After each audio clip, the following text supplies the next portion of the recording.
अस्सलाम वालेकुम। आज हम पढ़ेंगे गॉस लॉ।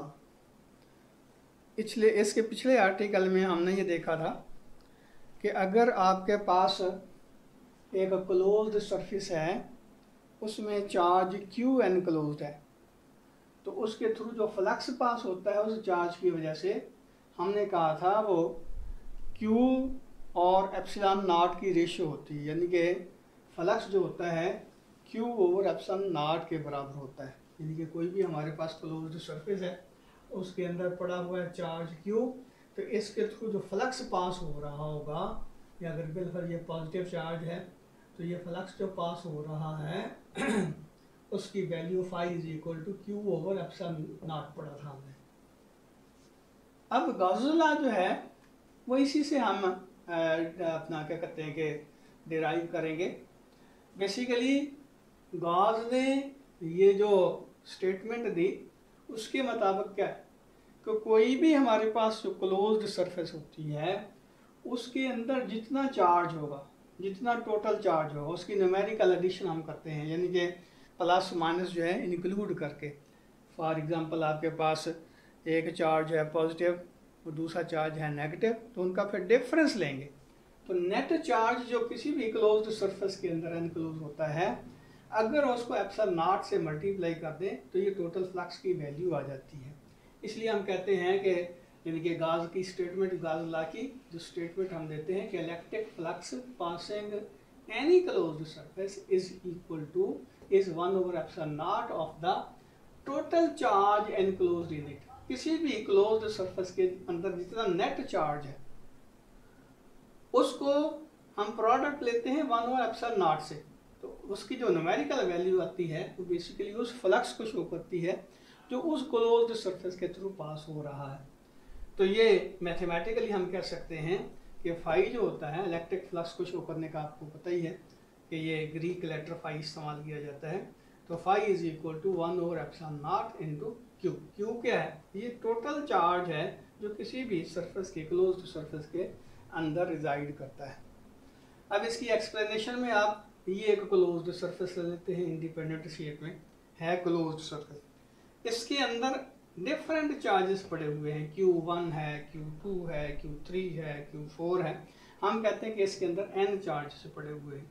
तो हर चार्ज की वजह से इलेक्ट्रिक फ्लक्स अगर अलग-अलग निकाला जाए तो पहले चार्ज की वजह से मीन Q1 चार्ज की वजह से जो इलेक्ट्रिक फ्लक्स आएगा फाई 1 होगा, Q2 की जगह वजह से फाई 2 होगा, फाई 3 एंड सो ऑन। और ये सिलसिला चलता जाता है, कहाँ तक चलता जाता है? फाई n जो होगा वो Qn ओवर एप्सिलॉन नॉट के बराबर होगा। अब आपको पता है कि फ्लक्स जो है एक स्केलर क्वांटिटी है और स्केलर्स को सिंपल अरिथमेटिक रूल्स के मुताबिक ऐड अप किया जा सकता है। तो टोटल फ्लक्स अगर हम निकालना चाहते हैं सरफेस का तो किस तरह निकालेंगे? Phi is equal to phi 1 plus phi 2 plus phi 3 plus 1 plus phi n आ जाएगा। अब इनकी जगह वैल्यूज पुट करें तो Q1 over epsilon naught plus Q2 over epsilon naught plus Q3 over epsilon naught plus 1 plus Qn over epsilon naught. अब epsilon 1 over epsilon naught को common निकाल लें, बाकी क्या बचेगा? Q1 plus Q2 plus Q3 plus 1 plus Qn आ जाएगा।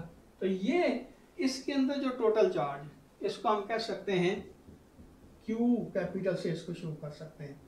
तो जिस तरह यहाँ हमने कहा कि Q किसके बराबर होगा? Q1 plus Q2 plus Q3 plus 1 plus Qn आ जाएगा। तो याद रखें इसका जो साइन है उसको हमने नेग्लेक्ट नहीं करना, यहाँ मैग्नीट्यूड नहीं आएगी, चार्ज का साथ साइन भी आएगा। अगर पॉजिटिव है चार्ज, नेगेटिव है चार्ज, तो इसी तरह ऐड अप करेंगे। फॉर एग्जांपल Q1 जो है वो 6 माइक्रो कूलम है और लेकिन Q2 जो है वो 2 माइक्रो कूलम है। तो इसका क्या मतलब होगा? ये 8 नहीं आएगा बल्कि 4 माइक्रो कूलम आएगा। तो इसका मतलब ये हुआ कि हम इसकी न्यूमेरिकल वैल्यू जो है वो निकालेंगे। तो बहरहाल टोटल चार्ज जो है वो Q के बराबर हुआ। तो हम कह सकते हैं कि टोटल फ्लक्स जो होता है किसी भी क्लोज्ड सरफेस के थ्रू पास हो रहा, वो टोटल चार्ज का 1/ε0 टाइम होता है।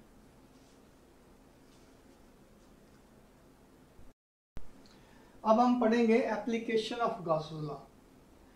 गॉसेस लॉ को इस्तेमाल करके हम इलेक्ट्रिक इंटेंसिटी की वैल्यू मालूम कर सकते हैं। तो इलेक्ट्रिक इंटेंसिटी गॉस लॉ को अप्लाई करके किस तरह फाइंड आउट की जा सकती है? तो इसमें 4 स्टेप हम इन्वॉल्व करते हैं। ये स्टेप्स क्या है? पहला स्टेप, सिलेक्शन ऑफ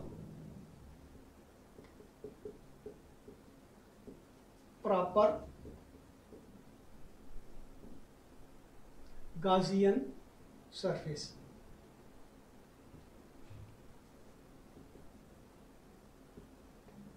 याद रखें, गॉसियन सरफेस क्लोज्ड सरफेस होगी जिस पे गॉसेस लॉ जो है वो अप्लाई करेंगे, और इस गॉसियन सरफेस के ऊपर वो पॉइंट होना चाहिए जिस पॉइंट के ऊपर हम इलेक्ट्रिक इंटेंसिटी की वैल्यू मालूम कर सकते हैं, containing the point on which electric intensity to be found।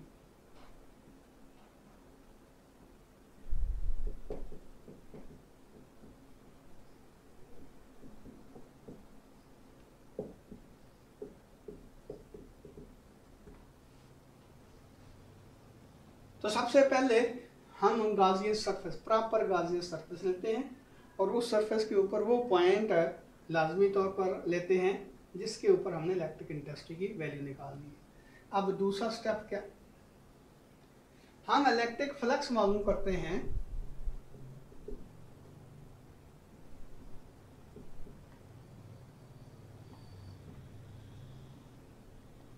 Bye using formula phi is equal to E dot A. हमने फ्लक्स के लिए फार्मूला डिराइव किया था कि फ्लक्स जो है वो ई ए और ए का डॉट प्रोडक्ट होता है। फिर तीसरा स्टेप क्या करते हैं? फाइंड इलेक्ट्रिक फ्लक्स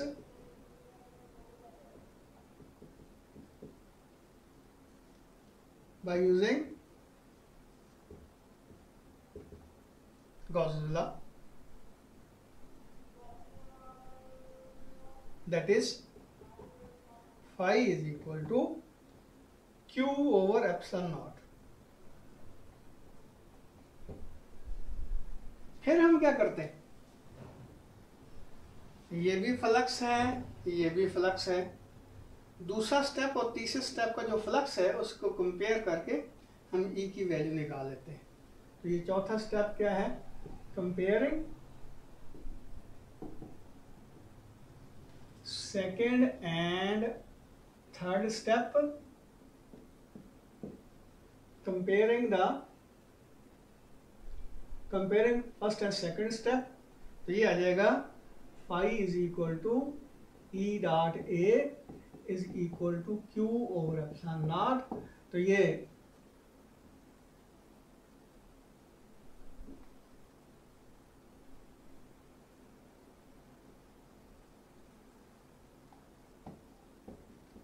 ई की वैल्यू इस फार्मूले से हम कैलकुलेट कर सकते हैं। तो ये 4 स्टेप हम इस्तेमाल करके किसी भी पॉइंट के ऊपर किसी मुख्तलिफ कॉन्फ़िगरेशन, चार्ज की मुख्तलिफ कॉन्फ़िगरेशन में हम जो फ्लक्स पास हो रहा है किसी भी क्लोज सरफेस के थ्रू, उसकी वैल्यू जो है वो फाइंड आउट कर सकते हैं।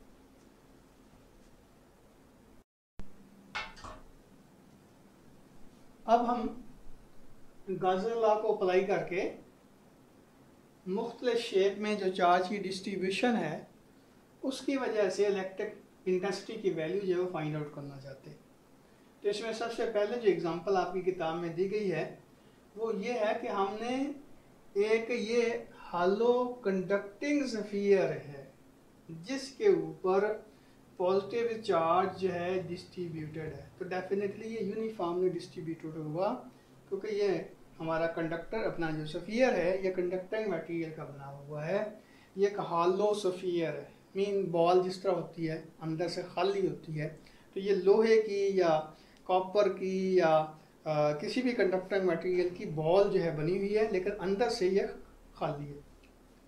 तो ये हालो स्फीयर है, इसके ऊपर चार्ज डिस्ट्रीब्यूटेड है, तो चार्ज है यूनिफॉर्मली इसकी सरफेस के ऊपर डिस्ट्रीब्यूटेड है। हम इसके आउटसाइड नहीं इनसाइड देखना चाहते हैं कि इलेक्ट्रिक इंटेंसिटी की वैल्यू क्या होगी। तो हम क्या करते हैं, ये स्फीयर है, ये सर्कल नहीं है, ये स्फीयर। और इसके अंदर हम ये देखें कि हमने गाज़िला की एप्लीकेशन में क्या करना है, सबसे पहले एक गाजियन सरफेस की सिलेक्शन करनी है। तो ये यहाँ हमने जो गाजियन सरफेस ली है वो भी स्फेरिकल शेप में, लेकिन उसका जो रेडियस है, उसका जो कंडक्टिंग चार्ज स्फीयर है उसके रेडियस से कम है। मीन आर डैश जो है वो लेस है आर से। मीन इसके अंदर हमने एक इमेजिनरी स्फीयर ले लिया है जो कि एक्ट करता है लाइक गाजियन सरफेस। तो ये गाजियन सरफेस हुई, इसके ऊपर हम कोई पॉइंट ले लेते हैं। तो हम यहाँ पे इलेक्ट्रिक इंटेंसिटी की जो वैल्यू है वो फाइंड आउट करना चाहते हैं। तो उसके लिए इनके पहला स्टेप तो क्या हुआ, हमने गाजियन सरफेस की सिलेक्शन की। अब दूसरा स्टेप क्या था, दूसरा स्टेप ये था कि हमने इलेक्ट्रिक फ्लक्स की वैल्यू मालूम करनी है फार्मूला इस्तेमाल करके ई डॉट ए वाला। ई डॉट ए, ये फ्लक्स की वैल्यू जो है वो मालूम करनी है। तो ये दूसरा स्टेप हुआ। अब तीसरा स्टेप क्या था कि हमने इलेक्ट्रिक फ्लक्स की वैल्यू मालूम करनी है बाय यूजिंग गॉस लॉ। तो गॉस लॉ के मुताबिक फाई किसके बराबर होता है, Q और एप्सिलॉन नॉट। याद रखें कि ये हमने जो गाजियन सरफेस सेलेक्ट की है क्लोज्ड सरफेस, इसके इनसाइड चार्ज रिजाइड नहीं कर रहा, ये जो चार्ज है ये इसके आउटसाइड है। इसलिए हम कहेंगे कि यहाँ Q जो है वो 0 के बराबर है। तो 0 ओवर एप्सिलॉन नॉट आ गया। इसका मतलब ये हुआ कि एक इक्वेशन के ये कह लें, दूसरी इक्वेशन ये कह लें, तो ये आ जाएगा E dot A is equal to 0 over epsilon naught is equal to 0। अब देखिए ये जो गाजियन सरफेस ली है इसका एरिया तो 0 नहीं हो सकता। इसका मतलब ये हुआ कि लाजमी तौर पर इलेक्ट्रिक इंटेंसिटी की वैल्यू जो है वो 0 के बराबर होगी। यहाँ ये बात में ध्यान में रखें कि अगर हम ये जो क्लोज्ड सरफेस लेते हैं, बिलफर्ज अगर यहाँ से हम कहते हैं कि ये चार्ज की वजह से इलेक्ट्रिक इंटेंसिटी की डायरेक्शन ये है, तो जाहिर है ये इलेक्ट्रिक इंटेंसिटी इस स्फीयर का जो सरफेस है, ये गाजियन सरफेस जो हमने ली है, उसके भी तो परपेंडिकुलर होगी। तो उसके परपेंडिकुलर होगी, एरिया जो होगा वो भी इसका परपेंडिकुलर होगा सरफेस का। इसका मतलब ये हुआ कि हम ई डॉट ए जो 0 ले रहे हैं ये इसके एंगल की वजह से नहीं, ये ई के 0 होने की वजह से। यानी कि ई और ए हर जगह पे ले लें, इस जगह पे, इस जगह पे, इस जगह पे ई और ए एक दूसरे के पैरेलल रहते हैं, लेकिन यहाँ ई की वैल्यू 0 होने की वजह से इलेक्ट्रिक इंटेंसिटी 0 है, क्योंकि ए 0 नहीं है और थीटा भी यहाँ 90 डिग्री का नहीं बनता बल्कि 0 के बराबर बनता है, याद रखना। तो इसका क्या मतलब हुआ कि हम कह सकते हैं ये है ई ए इज इक्वल टू 0। इसका मतलब ये हुआ कि ए तो 0 है नहीं, सरफेस एरिया जो है वो तो 0 नहीं है। तो यहाँ से हमने ए डज नॉट इक्वल टू 0, इसका क्या मतलब हुआ कि ई जो है वो 0 के बराबर होगी। तो अगर हमारे पास ये एक चार्ज स्फीयर है तो उसके इन साइड किसी भी पॉइंट के ऊपर अगर इलेक्ट्रिक इंटेंसिटी की वैल्यू मालूम करना चाहते हैं तो वो 0 के बराबर होगी।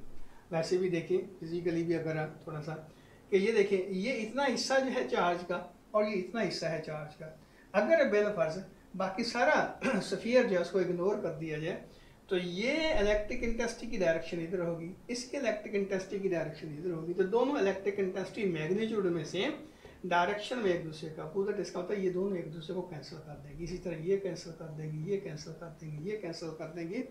तो रिजल्टेंट आपके पास क्या आएगा, इनसाइड द स्फीयर 0 के बराबर होगा। तो गॉस के मुताबिक जो है, गॉस लॉ को अप्लाई करके भी हमने यही निकाला कि इलेक्ट्रिक इंटेंसिटी जो है उसकी वैल्यू 0 आती है इनसाइड अ चार्ज स्फीयर।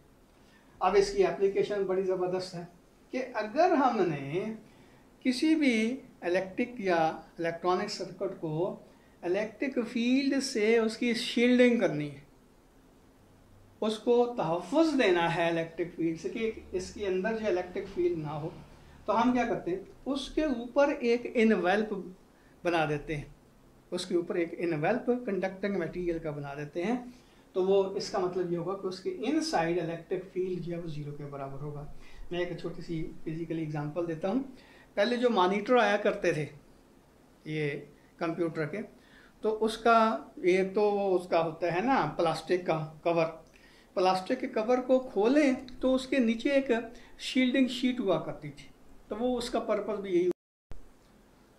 अब गाज़ुल्लाह की एप्लीकेशन की हम दूसरी एग्जांपल जो है डिस्कस करना चाहते हैं, जो एग्जामिनेशन पॉइंट ऑफ व्यू से बहुत ही इम्पॉर्टेंट है। वैसे भी इसकी डिफरेंट जो एप्लीकेशन आगे आएंगी चैप्टर में वो भी इम्पॉर्टेंट है, लेकिन एक चीज़ की पहले मैं वजाहत कर दूं कि पिछली एग्जांपल में हमने ये तो कहा था कि अगर आपके पास ये चार्ज स्फीयर है, इसके इनसाइड फील्ड 0 के बराबर होगा। याद रखें आउटसाइड फील्ड 0 के बराबर नहीं होगा, यानी कि अगर इसके आउटसाइड देखें तो ये गाजियन सरफेस बनती है। अब इस गाजियन सरफेस के इनसाइड चार्ज 0 नहीं होगा, ये सारे का सारा चार्ज जो इस चार्ज स्फीयर के ऊपर है वो इस गाजियन सरफेस के इनसाइड होगा। तो इनसाइड जो है वो तो इलेक्ट्रिक इंटेंसिटी 0 होगी, आउटसाइड 0 के बराबर नहीं होगी। तो अब हम ये दूसरी एप्लीकेशन की तरफ आते हैं। इसमें हमारे पास क्या है, हमने इलेक्ट्रिक इंटेंसिटी की वैल्यू मालूम करनी है। एक ऐसी शीट जिसकी जो डायमेंशन है वो इन्फिनिट है, उसकी लेंथ और विड्थ जो है इन्फिनिटी है, लेकिन उसका सिर्फ छोटा सा हिस्सा जो है हम उसको यहाँ रिप्रेजेंट कर रहे हैं। यानी कि ये शीट बताते खुद इतनी नहीं है, ये बहुत बड़ी शीट है, इसकी लेंथ विड्थ जो है वो इन्फिनिटी को अप्रोच करती है। लेकिन हम अपने प्रॉब्लम को डिस्कस करने के लिए शीट का सिर्फ इतना हिस्सा लेते हैं और इसके ऊपर हमने ये देखे कि यूनिफॉर्मली चार्ज जो है डिस्ट्रीब्यूट किया है पॉजिटिव, तो पॉजिटिव चार्ज जो है शीट के ऊपर स्प्रे किया हुआ। तो अब हम मालूम करना चाहते हैं कि इस शीट की वजह से इस पॉइंट P के ऊपर जो है वो कितना इलेक्ट्रिक इंटेंसिटी की वैल्यू होगी। तो याद रखें ये शीट थी, पहले हमने इस पॉइंट के ऊपर इलेक्ट्रिक इंटेंसिटी की वैल्यू मालूम करनी है। तो जिस तरह एप्लीकेशन में हमने डिस्कस किया था कि पहला स्टेप ये होता है कि हमने एक गाजियन सरफेस की सिलेक्शन करना होती है जो कि इमेजिनरी है। तो ये सरफेस जो है ये भी हमने इमेजिनरी ली है और ये सिलेंडर की शक्ल में ली है। याद रखें यहाँ हम कोई भी क्लोज्ड सरफेस ले सकते थे, यानी कि यहाँ जो है आप पैरेलल पिप्ड भी बना सकते हैं, कोई रेक्टेंगुलर शेप में भी यहाँ ये गाजियन सरफेस ले सकते हैं। लेकिन आपकी किताब में और आम तौर पर चूँकि इसको यानी कि इस तरह रिप्रेजेंट किया जाता है सिलेंड्रिकल शेप में लेके कैलकुलेट किया जा सकता है, उसकी वैसे वजह भी है कि इसकी सरफेसेस जो हैं उनकी तादाद लीस्ट बनती है, तो इसलिए ये सिलेंड्रिकल शेप में हमने गाजियन सरफेस को सिलेक्ट किया। तो अब इस सरफेस के ऊपर वो पॉइंट जहाँ पे हमने इलेक्ट्रिक इंटेंसिटी की वैल्यू मालूम करनी है वो पॉइंट ये है। इस पॉइंट के ऊपर एक्चुअली इलेक्ट्रिक इंटेंसिटी की वैल्यू मालूम करनी थी, तो हमने एक गाजियन सरफेस सिलेंड्रिकल शेप में ली है जो कि इस सरफेस के ऊपर रिजाइड करती है। अब याद रखें ये है पॉजिटिवली चार्ज शीट, तो जाहिर है इसकी इलेक्ट्रिक इंटेंसिटी की जो डायरेक्शन होगी वो इधर होगी, ये इलेक्ट्रिक इंटेंसिटी की डायरेक्शन इधर, और इधर अगर देखा जाए तो इलेक्ट्रिक इंटेंसिटी की डायरेक्शन इधर होगी, क्योंकि ये पॉजिटिव चार्ज है, पॉजिटिव टेस्ट चार्ज रखेंगे इधर जाएगा, पॉजिटिव टेस्ट चार्ज रखेंगे तो इधर जाएगा। तो ये इस तरह ये इलेक्ट्रिक इंटेंसिटी की जो लाइनें हैं इलेक्ट्रिक फील्ड की वो इस डायरेक्शन में होंगी। और अगली बात ये देखें कि ये तीन सरफेस हमारे पास बनते हैं, ये सरफेस इसका एरिया जो होगा सरफेस का परपेंडिकुलर, ये सरफेस इसका एरिया जो होगा सरफेस का परपेंडिकुलर, ये कर्व्ड सरफेस है, और ये जो सरफेस है इसका भी एरिया जो है ये सरफेस के परपेंडिकुलर होगा। तो मैं फिर अपनी बात दोहरा देता हूँ कि ये हमारे पास शीट है, इसकी जो एक्सटेंशन है, इसकी जो लेंथ विड्थ है इन्फिनिटी है, इसकी वजह से यहाँ पे पॉइंट है, इस पॉइंट के ऊपर आपने इलेक्ट्रिक इंटेंसिटी की वैल्यू फाइंड आउट करनी है। तो हमने क्या किया, एक गाजियन सरफेस की सिलेक्शन की है जो सिलेंड्रिकल शेप में। तो अब हम पहला स्टेप तो हमने ले लिया कि ये गाजियन सरफेस है सिलेंड्रिकल शेप में। अब दूसरा स्टेप क्या है, दूसरा स्टेप इसमें ये होता है कि हमने इलेक्ट्रिक इंटेंसिटी की वैल्यू फाइंड आउट करनी है बाय यूजिंग ई डॉट ए, यानी कि ई डॉट ए वाला फार्मूला इस्तेमाल करके फाई की वैल्यू मालूम करनी। तो यहाँ देखें ये 3 सरफेसेस बनती हैं, सिलेंडर की 3 सरफेसेस होती हैं। एक सरफेस की ये कह लें S1 है, ये दूसरी सरफेस ले लें S2 है, और ये तीसरी कर्व्ड सरफेस जो है वो S3 है। ये देखिए ये सिलेंडर है बिलफर्स, एक सरफेस इसकी ये होगी, एक सरफेस ये होगी, और ये तीसरी सरफेस जो है वो कर्व्ड है। अब तीनों सरफेसेस का अलग-अलग हम इलेक्ट्रिक फ्लक्स मालूम करना चाहते हैं ताकि टोटल फ्लक्स जो है मालूम किया जा सके। तो पहली बात क्या है कि ये इलेक्ट्रिक फ्लक्स थ्रू S1,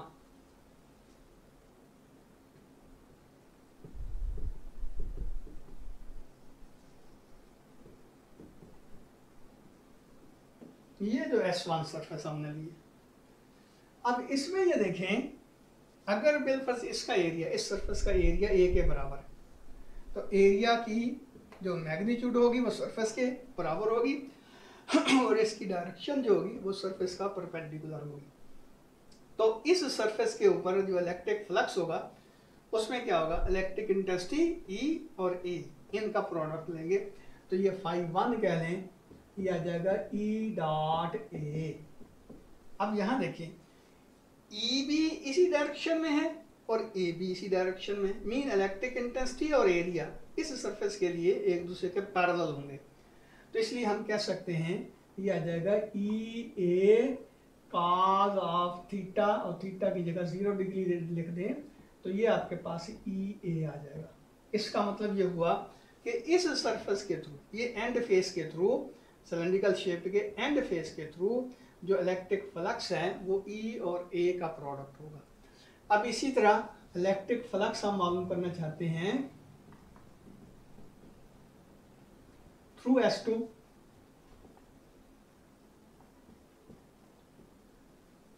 ये S2 है, तो यहां देखें इसका जो एरिया होगा वो इसके एरिया की मैग्नीट्यूड के बराबर होगा, डायरेक्शन में अपोजिट होगा।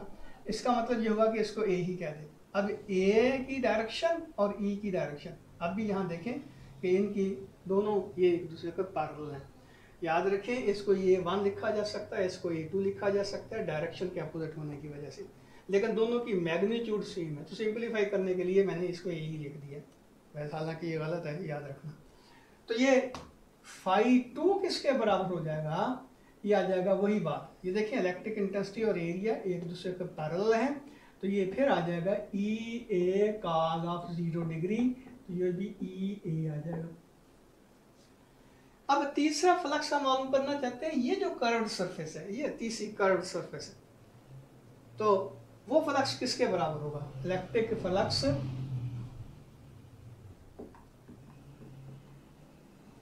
थ्रू S3,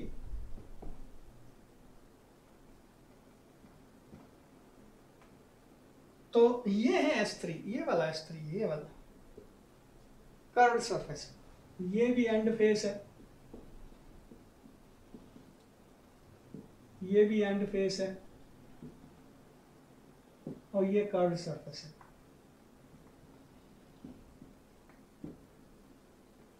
तो अब ये देखें कि सरफेस का हर जगह पे एरिया जो होगा वो परपेंडिकुलर होगा। अब एरिया जो है उसकी डायरेक्शन जो है वो परपेंडिकुलर, किसके भी, सरफेस के, इस सरफेस के परपेंडिकुलर। अब एरिया की डायरेक्शन होगी ये, इलेक्ट्रिक इंटेंसिटी की डायरेक्शन होगी ये, चारों तरफ। इसका क्या मतलब हुआ, एरिया और इलेक्ट्रिक इंटेंसिटी एक दूसरे के परपेंडिकुलर होंगे। तो φ3 किसके बराबर हो जाएगा, EA cos of 90 degree, cos 90 0 के बराबर होता है, तो इलेक्ट्रिक फ्लक्स 0 हो जाएगा। मीन ये जो कर्व्ड सरफेस है इसका फ्लक्स अगर कैलकुलेट करें तो वो 0 के बराबर होगा। तो इस गॉसियन सरफेस का टोटल फ्लक्स फिर किसके बराबर होगा, टोटल फ्लक्स जो होगा वो होगा φ1 प्लस φ2 प्लस φ3, तो ये आ जाएगा EA प्लस EA प्लस 0, तो टोटल फ्लक्स आ जाएगा 2EA, फाई जो होगा 2EA के बराबर होगा। तो ये हमारा दूसरा स्टेप हुआ। अब तीसरे स्टेप में हम क्या करेंगे, गॉस लॉ अप्लाई करेंगे फ्लक्स को फाइंड आउट करने के लिए। तो उसमें हम क्या करते हैं, हम ये देखना चाहते हैं कि ये जो इतना हिस्सा, यानी कि ये जो क्लोज्ड सरफेस के इनसाइड शीट आती है उस पे चार्ज कितना है, जितना उस पे चार्ज होगा उतना ही एक्चुअली ये क्लोज्ड सरफेस के इनसाइड चार्ज होगा, बाकी तो आउटसाइड होगा। तो अब हम इसका सरफेस एरिया ये जो एंड फेस का लेते हैं ए है, और जाहिर है ये सिलेंडर जो है ये यूनिफॉर्म डायमीटर का, जितना यहाँ एरिया होगा उतना ही यहाँ होगा या उतना ही यहाँ होगा। अब इसके इनसाइड जो है कितना चार्ज है, उसके लिए हम क्या करते हैं, एक टर्म डिफाइन करते हैं जिसको हम नाम देते हैं surface charge density.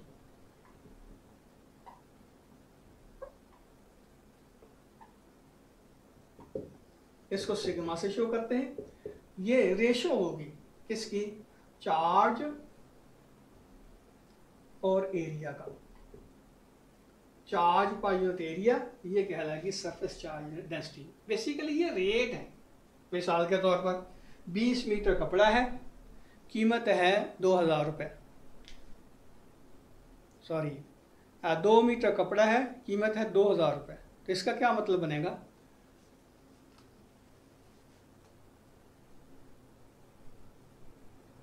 2000 divided by 2 rupees पर मीटर, तो ये आ जाएगा 1000 रुपया पर मीटर। ये रेट आ गया, यानी कि टोटल लेंथ को टोटल जो आपकी अमाउंट है उसको टोटल लेंथ से डिवाइड कर देंगे तो ये रेट आ जाएगा कपड़े का।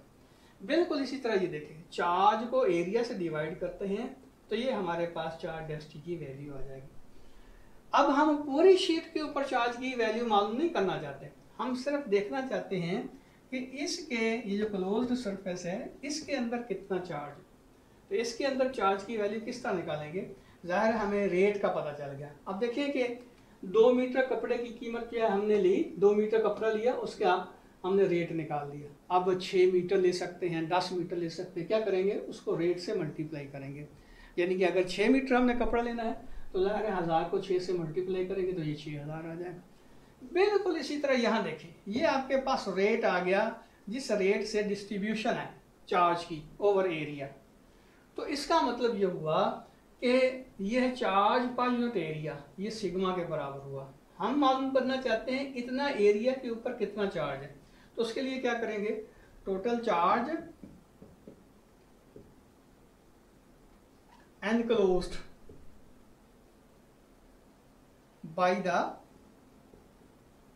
Gaussian surface.